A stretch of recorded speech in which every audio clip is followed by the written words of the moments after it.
माहिती आज मनसे अध्यक्ष राज ठाकरे यांची भांडूपमध्ये प्रचार सभा होती आणि मनसे अध्यक्ष राज ठाकरेंनी शिंदेंच्या शिवसेनेचे उमेदवार दिलीप लांडेंवर जहरी टीका केली आहे। दिलीप लांडेंचा गद्दाराचा उल्लेख करत विकला गेलेला माणूस असल्याचा टोलाही त्यांनी लगावलाय।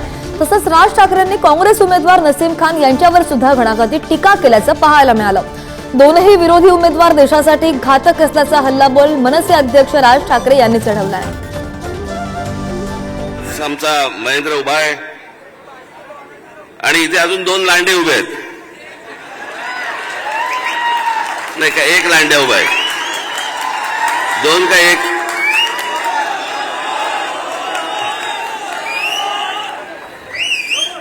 बाकीच्याला संधी द्यायला पाहिजे म्हणून बाजूला केल्यावरती हा माणूस शिवसेनेकडे विकला गेला।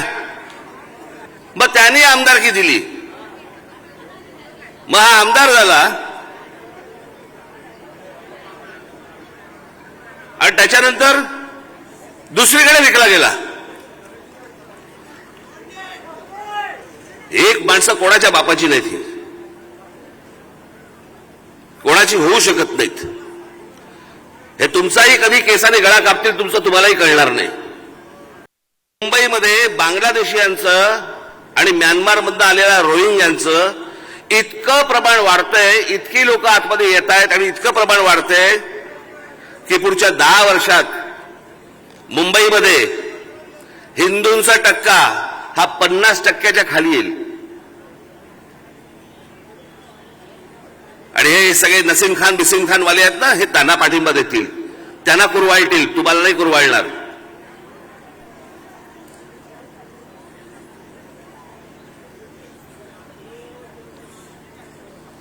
कारण ज्यावेळेला देश आणि धर्म ही जेव्हा गोष्ट येते त्यावेळेला ते पहिल्यांदा धर्म निवडतात।